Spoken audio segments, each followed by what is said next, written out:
Leader ভাইজান এদিকে এসে ওদের দেখতে সমস্যা আরে আমি তোমাদের একটু বুঝি তো সবাই একটা কাছে সবাই একটা তাকবীর দেন বক্সের ভাইজান সাউন্ড একটু ক্লিয়ার রেখে বেস ঠিকঠাক আছে আরেকটু বেস করা ক্লিয়ার সাউন্ড আমি শুরুতে কিছু কথা সবার জন্য নসিহত স্বরূপ বলে আমি কোরআন থেকে একটি আয়াতের তাফসীর পেশ করতে চাই। টাইম ইজ ভেরি শর্ট, আজকে আমরা লম্বা সময় তাফসীর পেশ করতে পারবো না, তবে আমি আশা রাখবো একটা ঘন্টা সময় আমাকে আজকে দিবেন ইনশাআল্লাহ। বগুড়াতে আমি এর আগে রাস্তায় দেখেছিলাম, বগুড়া আমদিঘি বা এরকম একটা জায়গার নাম আছে আমদিঘি, অনেক লোক অনেক যুবক ভাই এসেছেন। তাফসীরটা অনেক সুন্দর হয়েছে কারণ পরিবেশটা ঠিকঠাক ছিল, প্রচুর লোক ছিল, বাট ক্রাউডের জন্য কেউ চিল্লাপাল্লা কিছু করেনি। আমি সবার পায়ে হাত থেকে বলতে চাই, ডানে বামে মাঠের আমার ঠিকানা জায়গাটা ভরে গিয়েছে। পুরো বগুড়া ভাইরা চিৎকার দিলেই কিন্তু হয় না, বলতে হয় বুঝে, শুনতে হয় বুঝে। আমরা যদি বুঝে বুঝে ওয়াজ শুনি, আমরা সেই তৌফিক আমাদের সবাইকে দান করবো। সবাই মন করে পড়ে আমিন। প্রিয় বগুড়া ভাই, আজকের এই মাহফিলে গ্যালারি এত বড় একটা মাহফিল, এটা আমরা জানি 5 আগস্টের আগে এটা এতটা সহজে বাস্তবায়ন করা সম্ভব ছিল না। আমার পরিচর্যা ছাত্র জনতার মাধ্যমে এই দেশটাকে আমরা তৃতীয়বার আবার স্বাধীন করেছি। আমি স্পষ্ট ভাষায় বলতে চাই, মুসলমান ভাইয়ের সন্তান আমরা হাত বাড়িয়ে কাউকে মারতে চাই না, তবে কেউ যদি আমাদেরকে হাত বাড়িয়ে আঘাত করতে চায় আমরা চুল পরিমাণ বরদাস্ত করতে পারি না। শহীদ আবু সাঈদ স্পষ্ট প্রমাণ। আচ্ছা আচ্ছা, বক্স ওদিকে বক্স আছে তো ওদিকে একটু ডিসটেন্স মেইনটেইন করো, ওদিকে বক্স আছে একটু ডিসটেন্স। এই যে তোমার বক্সের সামনে দাঁড়িও না, বক্স থেকে সামনে যাও, বক্স থেকে আমি এত সামনে যেতে পারবো না, হাত চাই, বক্স থেকে সামনে যাও, সামনে যাও, বক্সের সামনে যাবো না, সামনে যাবো না।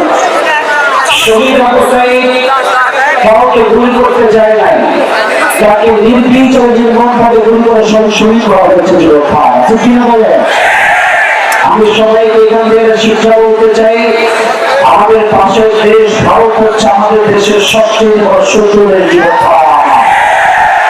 এখানে এমপি সাহেবরা আছেন, এখানে মান্যগণ্য আসি ডিসি এসপি অনেকেই থাকতে পারে। আমাদেরকে স্পষ্ট ভাষায় আমাদের কথা বলতে হবে, আমরা ভারতবর্ষে কোনো দাঙ্গা চাই না, কোনো মারামারি চাই না, কোনো বিভেদ চাই না, কোনো রকম কোনো দাঙ্গা আমরা চাই না। তো ভারত যদি ভাবে যে এখানে বড় আছে স্বামীও আছে, আমরা সবাই মিলে একটা পেঁচা লাগাই দিব, বাংলা লাগাই যে আমার ক্ষমতার মস্ত দখল করবো, এটা আমার সম্ভব হবে না।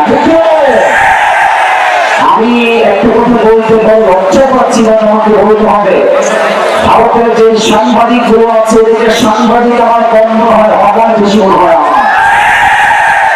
একটা আছে দেখবেন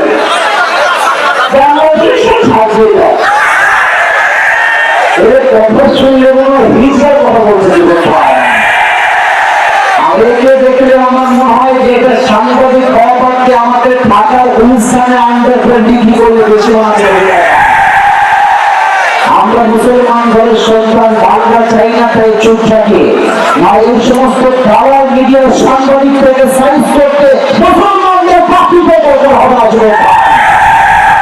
তারা ভাবছে যে ডক্টর ইউনূস সাহেব অনেক ভদ্র মানুষ, সভ্য মানুষ, কিন্তু তারা বাঙালিকে এখন চিনতে পারে নাই। তাদেরকে মাথায় রাখতে হবে, পানিকে দেখে যতই ঠান্ডা মনে হোক, পানিকে যতই সতেজ মনে হোক না কেন, পানির স্রোত যখন একবার শুরু হয়ে যায়, পানি গর্জন আর স্রোত একেবারে ভয়ঙ্কর শক্তিশালী হয়, আকাশ সমান পাহাড়কে পানির স্রোত ভেঙে চূর্ণ বিচূর্ণ করতে পারে।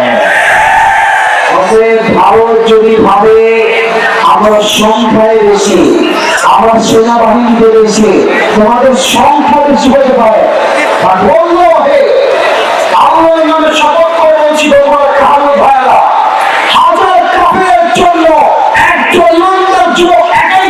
হয়ে যাবে। আমরা দাঙ্গা চাই না, আমরা চাই সম্প্রীতি, আমরা চাই মিলেমিশে থাকতে, আমরা চাই দাঙ্গাবিহীন থাকতে। বা যদি কেউ দাঙ্গা আগ বাড়িয়ে লাগাতে চায়, আল্লাহর হাবিবের হাদিস আমি স্মরণ করাতে চাই সবাইকে। আল্লাহর হাবিব বলেছেন মুসলমানদের সঙ্গে একটা হিন্দুস্তানের যুদ্ধ হবে, সেই যুদ্ধে এমন এক যুদ্ধ হবে, প্রত্যেকটা যুদ্ধে কখনো মুসলমান বিজয়ী হয়, কখনো পরাজিত হয়। হিন্দুস্তানের সঙ্গে যে যুদ্ধ হবে, সেই যুদ্ধে মুসলমানদের পরাজয় নয়, কাফেরদের পরাজয় করবে। আমি স্পষ্ট ভাষায় দৌড়াবাদের শেষ কথা বলতে চাই, আগামীতে আবার এই দেশে নির্বাচন হবে। তবে হ্যাঁ, আমি জানি এই কথা অনেকের গায়ে গিয়ে আঘাত করবে। আমি নিরাপদে যাবো কি যাবো না এটাও আমার জানা নাই। সাহেব এটা আমাদেরকে শিখাই দিয়েছে, বিড়ালের মতো 500 বছর বেঁচে থাকার কোনো দাম নাই। উনি প্রমাণ করেছেন 15 বছর দীর্ঘ লম্বা সময় তিনি জালেমের বাদশায় কাঠা কাঠা করে বন্দী থেকেছেন, জেল খেটেছেন, জীবন দিয়েছেন, শহীদ হয়েছেন, বাতিলের সামনে মাথা করে বগুড়া ভাড়া। আমরা এখান থেকে স্পষ্ট ভাষায় বলতে চাই, আমরা আগামীতে বাংলাদেশে নারী নেতৃত্ব আর দেখতে চাই না। কত আসতেছি বললেন যে আপনারা আমার বলেন কথা ঠিক আছে কিনা? শুধু যে পুরুষ চাই তা কিন্তু না, আবার বলছি শুধু যে পুরুষ চাই তা কিন্তু না। আমরা আগামীতে বাংলাদেশের প্রধানমন্ত্রীর চেয়ারে এমন একজন পুরুষকে দেখতে চাই যে প্রধানমন্ত্রীও হবে এবং তার যোগ্যতা এতটা হাইলি কোয়ালিফাইড হবে যে প্রধানমন্ত্রী হওয়ার পরে জাতীয় মসজিদ বাইতুল মুকাররমে দাঁড়িয়ে জুমা খুতবা দেওয়ার যোগ্যতা হবে। এটার জন্য কাকে ভোট দেওয়া লাগবে, কাকে দেওয়া লাগবে না, the decision is totally yours। এবার আগামীতে দেশ করবো আমরা এই কোরআন দিয়ে আল্লাহর জমিন আল্লাহর ভাষায় ভরে ভরা ভাড়া। যদি আপনি ইসলাম ভিত্তিক রাষ্ট্র কায়েম করতে চান, যদি আল্লাহর কোরআন দিয়ে আল্লাহর জমিন আল্লাহর ভাষা কায়েম করতে চান, একটা শহীদ অবস্থায় কি হবে না, একটা শহীদ উদ্ভবনীয় হবে না, হাজার হাজার যুবকের বুকের তাজা রক্তের বিনিময়ে এই বাংলার জমিনে আল্লাহর ভাষা কায়েম হবে। হাত তুলে বসে এবার ঢুকে